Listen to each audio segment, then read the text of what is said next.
Bonjour à toi, aujourd'hui je vais t'expliquer comment débute l'aliénation parentale, pas dans sa version douce ou sa version théorique, mais sa version concrète, comment les parents vivent le début de l'aliénation parentale. Qu'est-ce qu'ils voient, comment ils le remarquent? Eh bien déjà, le premier signal, c'est le changement de discours de l'enfant.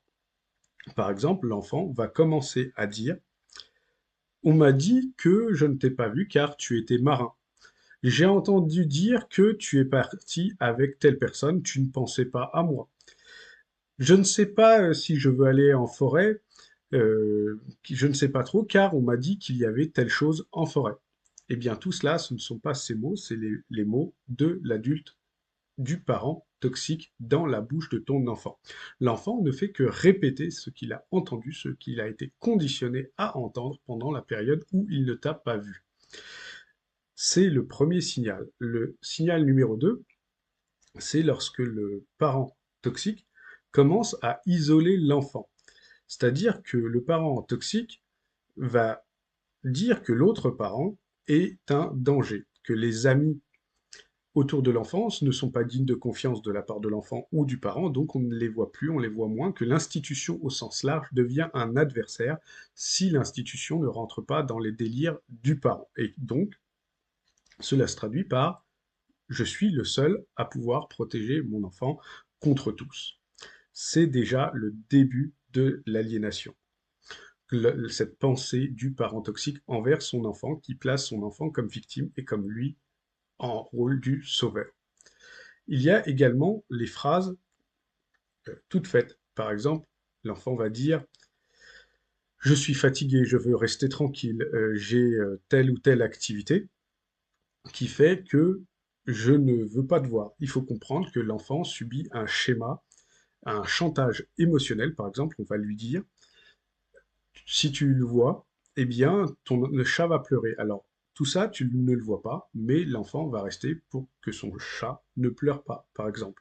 Ou encore un signal, le signal suivant est le fait qu'il y aura moins d'appels spontanés, moins d'enthousiasme lorsqu'il te voit, moins d'envie, ou bien du stress. Tout cela, eh bien, il faut que tu te dises que c'est à cause des pressions que ton enfant a subies de l'autre côté. Tu te dis, toi, qu'est-ce qui se passe? L'enfant se dit, je ne sais pas, qu'est-ce que je dois faire, car j'ai entendu plein de choses négatives de la part de mon autre parent. Donc là, le signal numéro 4, c'est également un bouton rouge à identifier. Le signal numéro 5, c'est lorsque le parent toxique, le parent dysfonctionnel se pose en héros, c'est-à-dire se pose en sauveur de ton enfant qu'il aura désigné comme victime. C'est-à-dire qu'il va dire à ton enfant: moi je fais tout pour toi, moi je suis toujours là pour toi, je me débrouille toujours tout seul, je suis là pour te protéger, je suis là à côté de toi. On est très bien tous les deux. Le parent toxique commence à mettre cela dans la tête de ton enfant pour créer cette relation de dépendance avec ton enfant. Toi, tu deviens le parent accessoire, le parent invité, surtout le parent dangereux à qui on a mis l'étiquette de persécuteur. Il est très important de connaître ce signal-là. Le signal numéro 6, c'est lorsque l'enfant adopte les émotions du parent toxique.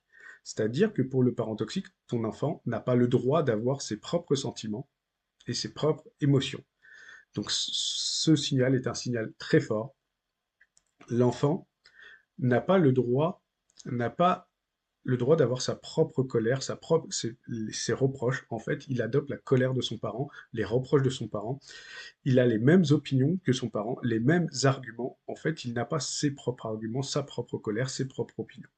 Et il va émettre les mêmes accusations sans vraiment les comprendre.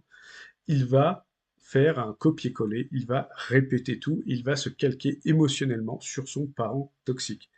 Son parent toxique ne lui donne pas le droit d'être un individu lui-même, autonome et avec sa propre identité. Le signal numéro 7, c'est que lorsque l'enfant réécrit en fait l'histoire, c'est un signal très très dangereux. L'enfant va te dire: tu n'as jamais été là à tel moment, tu ne t'es jamais occupé de moi à tel moment, tu ne m'as jamais accompagné à l'école, à la crèche, tu n'as jamais fait ça pour moi. Alors que c'est faux, tout cela est faux. En fait, il a, tout cela a été préenregistré dans sa tête et il ne fait que répéter. Donc, cela, c'est très important de pouvoir l'identifier. Le parent toxique fait de la désinformation, fait des fake news et crée des faux souvenirs dans la tête de ton enfant. Le signal numéro 8, c'est que l'enfant commence à te tester. Tu remarques des provocations inhabituelles. Il ne faisait pas ça avant. Des remarques sur ce que tu fais, mais des remarques blessantes. Des pics, des petites attaques, des micro-attaques. Pourquoi? Parce qu'en fait, ton enfant veut voir, il faut comprendre qu'il veut voir si ce que son parent toxique lui a mis en tête, c'est vrai ou pas. Donc il va tester ta réaction par rapport à tout ce qu'il a entendu. Il n'a pas conscience que ce sont des attaques, mais il a conscience qu'il peut y avoir quelque chose de faux derrière, donc il te fait ces provocations pour te tester et voir s'il y a deux sons de cloche différents. Le signal numéro 9, ce sont des petits refus qui vont devenir des grands refus.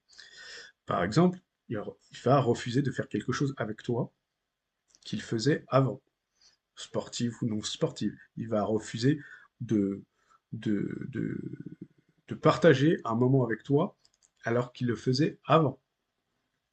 Donc tout cela, c'est important de l'identifier car ce sont des, des signes de début d'aliénation parentale de la part du parent toxique. Cela se fait progressivement, petit à petit, sur le long terme, et l'enfant ne le comprend pas forcément, mais va répéter tout cela. Donc, le point suivant, le signal numéro 10, c'est que toi-même, en tant que parent, tu vas douter de toi, tu vas douter de ta stabilité. Tu vas te dire, est-ce que je suis violent? Est-ce que je suis handicapé? Est-ce que je suis instable? Tu vas douter de toi. Et ça, le parent toxique, c'est ce qu'il veut, que toi-même, tu doutes de ton rôle de parent. Est-ce que je fais mal les choses? Est-ce que je suis vraiment un bon parent? Est-ce que je fais les choses bien? Est-ce que c'est ma faute? Tu vas culpabiliser, douter de toi, et tout cela, c'est l'objectif du parent toxique, que tu doutes de toi, que tu mettes comme cela une culpabilisation, et le parent toxique va réussir à te dominer par les mensonges, la culpabilisation, et va pouvoir manipuler ton enfant beaucoup plus facilement dans l'aliénation parentale. Le processus est réel, l'aliénation ne commence jamais par une explosion d'un coup d'une grande manipulation, mais cela se fait petit à petit sur le temps. Elle commence par des changements d'habitude, elle commence par des manipulations, elle commence par du chantage, par une ambiance étrange, par des petites phrases, des petites attaques, des, des absences également. Tout cela se fait progressivement, se fait doucement, silencieusement. Tout cela est très sournois. Et c'est une manipulation de ton enfant, un endormissement de son cerveau, si je puis dire, émotionnel, psychologique, pour justement rendre ton enfant plus manipulable.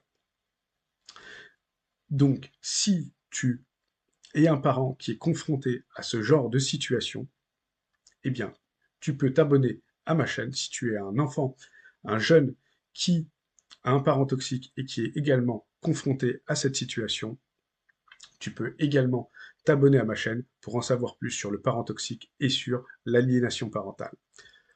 En attendant, garde toujours à l'esprit que tu es une personne forte, une personne qui a de la valeur et une personne solide malgré tout.